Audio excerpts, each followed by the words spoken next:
The Smith & Wesson M&P line has been very popular and is gaining in popularity as a really great choice for a striker fire pistol that's reliable and accurate. They have come out with a number of models which makes it even more popular. And this is the Smith & Wesson M&P 9C, which stands for compact. It is a polymer frame, steel slide pistol, very compact, but it holds 12 plus 1. Of course, first thing I'm going to do is safety check the pistol, and it is clear. It does come with two 12-round magazines like I've stated. It does have the flush fit. This is a little better for concealed carry. This area right in here is critical for concealed carry. This is what sticks out and prints more than any other part of your firearm. But it does come with the larger framed magazine, or with the finger groove at the bottom. And this gives you a full grip on the pistol. Really, with the flat base plate, you can actually get a pretty decent grip. Your pinky will hang off about half unless you have large hands, and then of course that extra little bump right there is going to really make it nice. With this area that comes down here, it does give a nice grip. Now, one of the things about the Smith & Wesson M&P line altogether is that it is very ergonomic.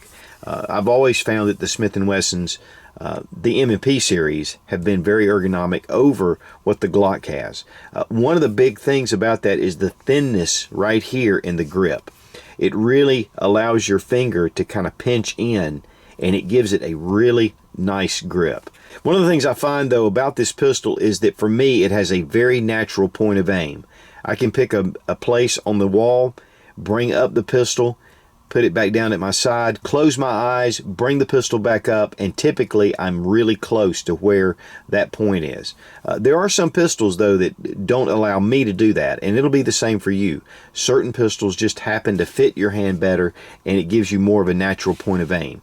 And that's one of the things that the Smith & Wesson M&P has always done for me. Now, I have the full-size M&P, and I really love that pistol. And I've been looking for one of the compacts, I guess, for probably about a year now.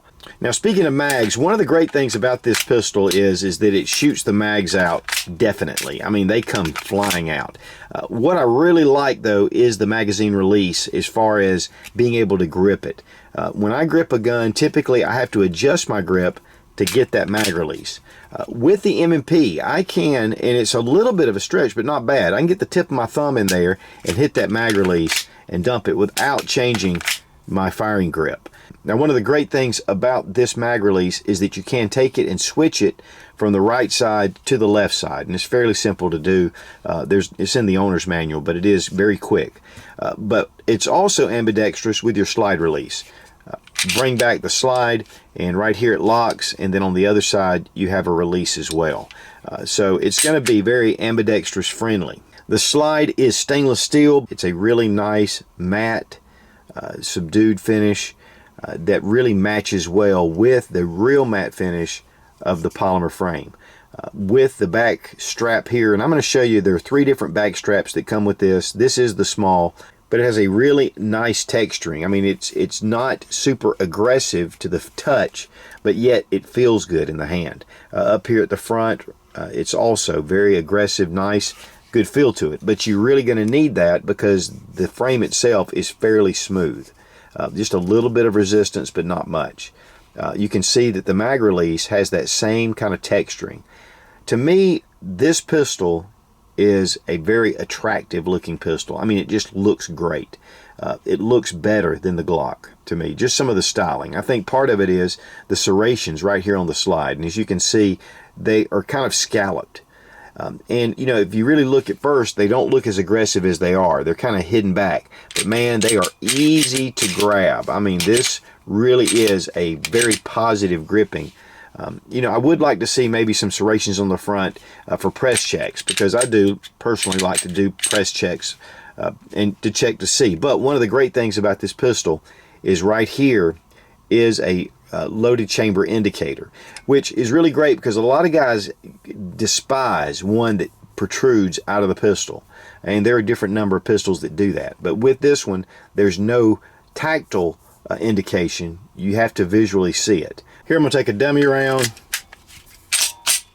Right here you can see the snap cap coming through. You can see it better visually with the naked eye, but it does come through and you can tell that the round is in the chamber. There is an option for frame safety right here, and you know, if you like that. I personally do not like outside frame safeties with a safe action type pistol like the Smith & Wesson. With the trigger right here, and of course you can see that little bar, it's gonna butt up against the receiver. Now, one of the things you'll notice though is this little pivot area, and it looks almost crooked because of this little pivot, but it is a really nice trigger, and we're going to talk about the trigger right now. Of course, double check the gun is unloaded.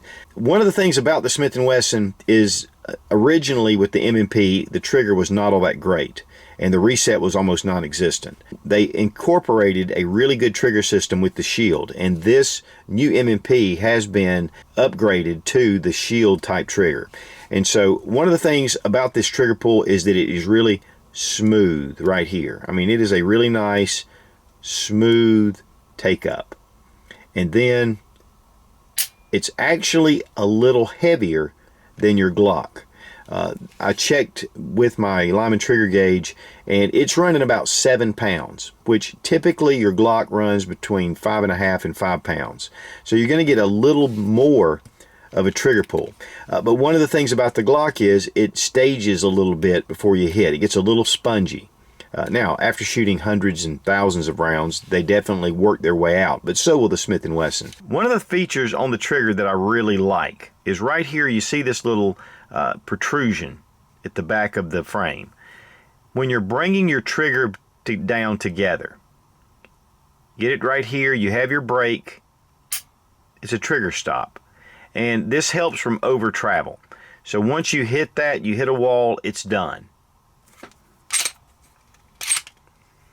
And of course with the reset, I mean, how quick is that? Audible and tactile. And then you're back at your trigger stop. I think the trigger system in the M&P 9C is excellent. The slide has been cut down. You can see the grooves right here, and then it's been bullnosed somewhat just to make it easy to put in and out of holsters. The sights themselves, they're 3-dot. Sights really show up well. The 3 dots, bright, clear, easy to see. Even though it has a shorter sight radius, that white just really pops. Got a little bit of a shelf here that's going to help you to be able to do one-handed reloads if you need to. Now, a couple of unique features of the Smith & Wesson M&P-C is that it does come in the compact version, but yet it has interchangeable back straps. There are a number of different pistols that have that, but not all of them. Another thing is the small accessory rail on the front. One of the things you've got to be careful of, though, is with the accessory rail, especially with compact pistols, is that it's going to fit compact lights. A lot of the larger standard lights are not going to fit. They're not going to actually get out there. You need that third Picatinny rail. But it is Picatinny. It's not proprietary, which makes it nice. Now, I like the rounded trigger guard on the M&P. On the Glock, it has the squared off, which actually adds a little bit to the silhouette of the pistol. But one of the things about this pistol that really surprised me is in comparison with the Glock, it's not quite as small as the Glock 26. Now, it handles, feels, shoots like a smaller pistol of that same size. But really, it's actually an in-between between the 19 and the 26. And I'm going to do a whole separate comparison video showing the 19 and the 26 and how it compares with this model. To me, it goes more toward the line of the subcompact, even though it is called a compact. But for Smith & Wesson, one of their compact versions is the Shield. This is the single stack version, and it's really thin, and that's one of the big things about this pistol, is that the Shield is much thinner, but the Shield is a single stacked magazine, whereas the 9C is a double stack magazine. So you're getting a more higher round capacity. And really, the silhouette of the two pistols is almost identical. So, you know, you're not, only thing you're gaining really with the Shield is that it's a lot thinner. Now, that has a lot to do with comfort, believe me. For someone who carries a gun every day, thinness does translate to more comfort. But to me, having the extra rounds also translates to comfort. So, you know, you just have to weigh out your options and what you're really looking for. And to paraphrase kind of an old saying is, it's better to carry the gun with less rounds than to leave the gun with more rounds at home. Now here at the range, this gun honestly shot very close to what the full-size M&P fires. I mean, it's got the same ergonomics. The way it feels in your hand, it feels your hand. The thinness, there's nothing going on the sides, which makes it really nice. Really small slide stop. You know, that's one of the things that I really love about the Glock, is not its ergonomics, not necessarily the way it shoots, but just that it's so thin, there's nothing going on. And I think Smith & Wesson has definitely put that together with the M&P. And to me, it's just more ergonomic. I mean, you guys know I'm a huge Glock fan, but I'll tell you, the M&P has really been winning me over. Just the way that it has this swell right here, and of course you can change out the back straps.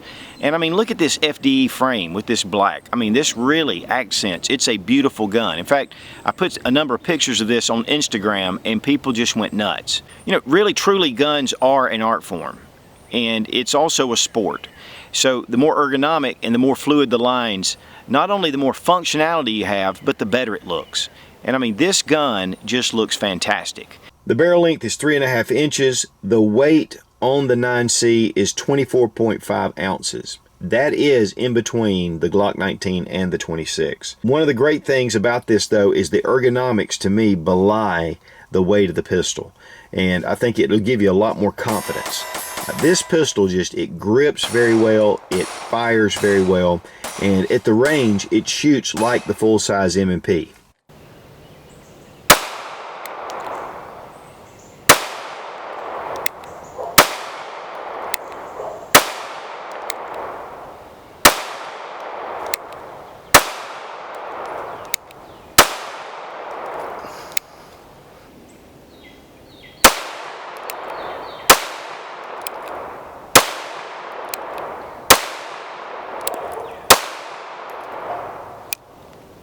First group, 7 yards, really good, just solid hits.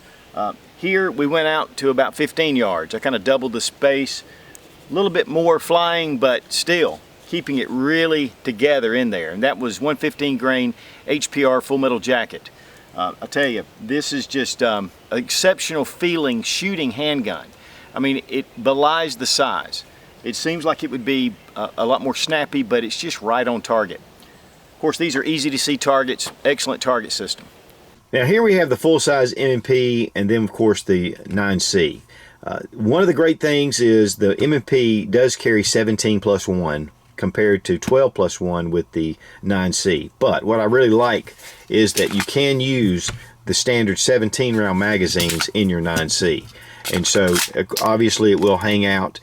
One of the things they do make, though, there's a number of companies that make some adapters that will fill in that spot. But really, to be honest with you, I carry a lot of times a large frame magazine as my backup for whatever pistol I'm carrying, if I have that option. Typically with the Glocks, with my P30 SK, HK, I do carry the regular P30 magazine. So it just makes it nice to be able to have something with a little more capacity, you know, as a backup, and then you can go ahead and carry your, you know, the smaller magazine in the pistol. Now it does come with 2 extra back straps, and I'm going to show you how to install those. It's really simple. Release your magazine.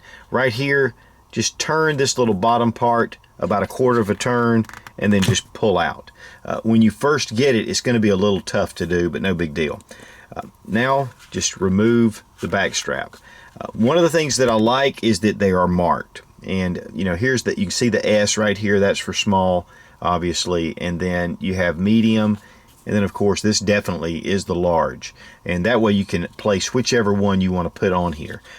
I did, when the pistol came in, it did have the medium size back strap on it, and I installed the small, and I'm going to install it again because it, you know, it is a compact pistol and I have medium hands and I like it small.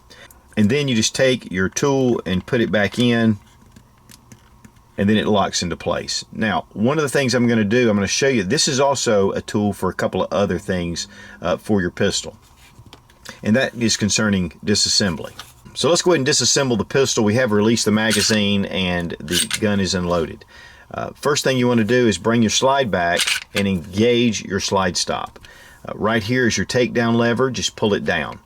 Now you can go two ways here. You can either pull the slide back and pull the trigger, and it disengages the safety and the slide goes forward. A lot of people don't like pulling the trigger to disassemble the firearm, which is understandable.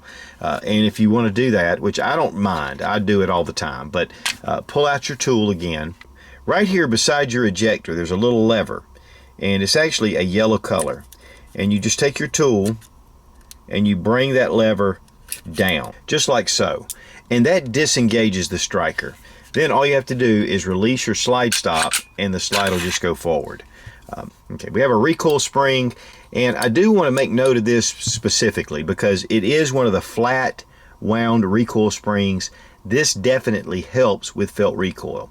It's a stronger spring, and there's a number of different pistols that employ this for recoil management, and it does work very well. It is captive.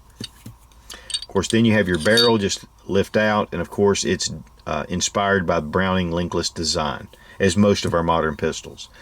The slide itself is very reminiscent of the Glock.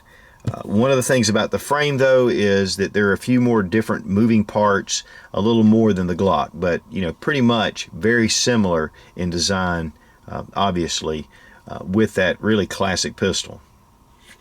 And that's pretty much all you need to do to field strip the pistol. Take your barrel, put it back into your slide, recoil spring. Okay. Put the slide back on the frame and pull back. Now you'll notice that the takedown lever went ahead and went back into place.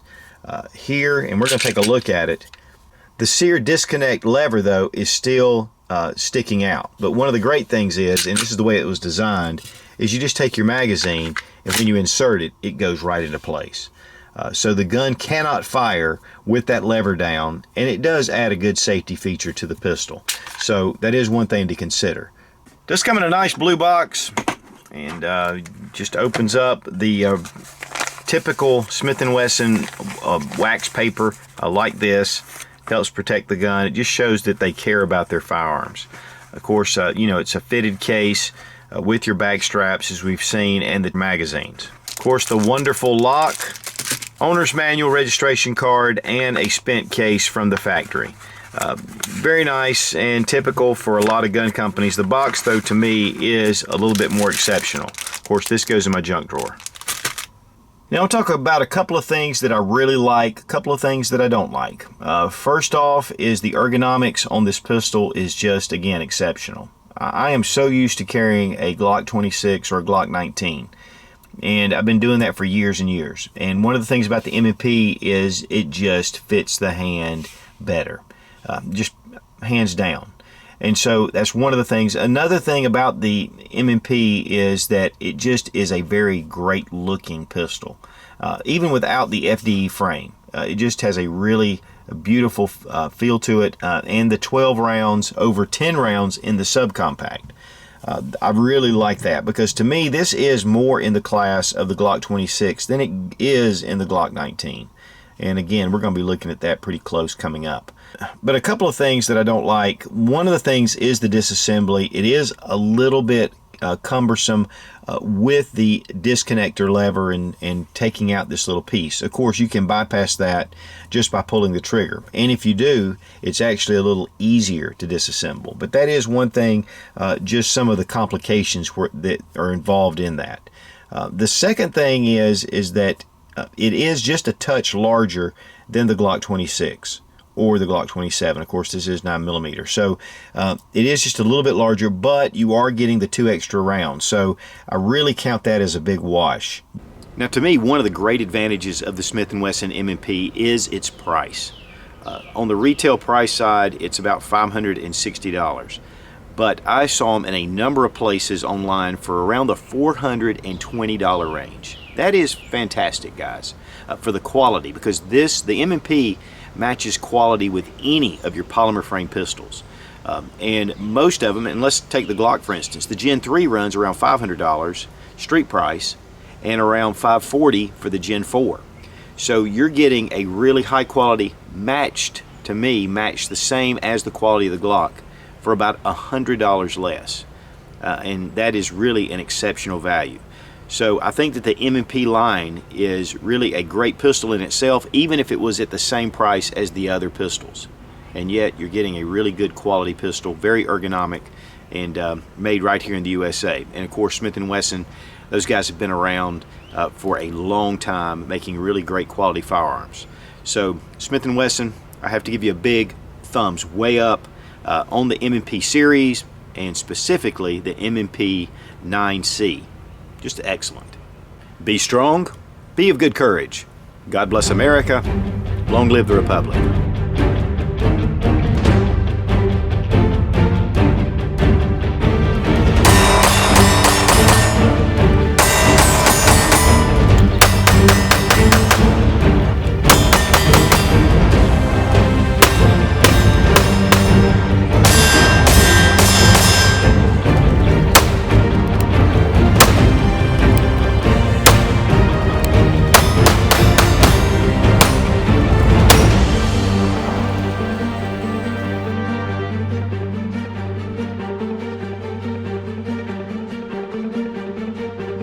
I really wanted to go with, try it out, and blah blah blah blah blah.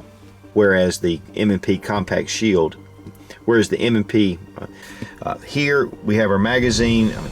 Okay, we have a recoil spring. It does come in a really nice blue box. Of course, open up, closed foam padding. No, it's not closed foam.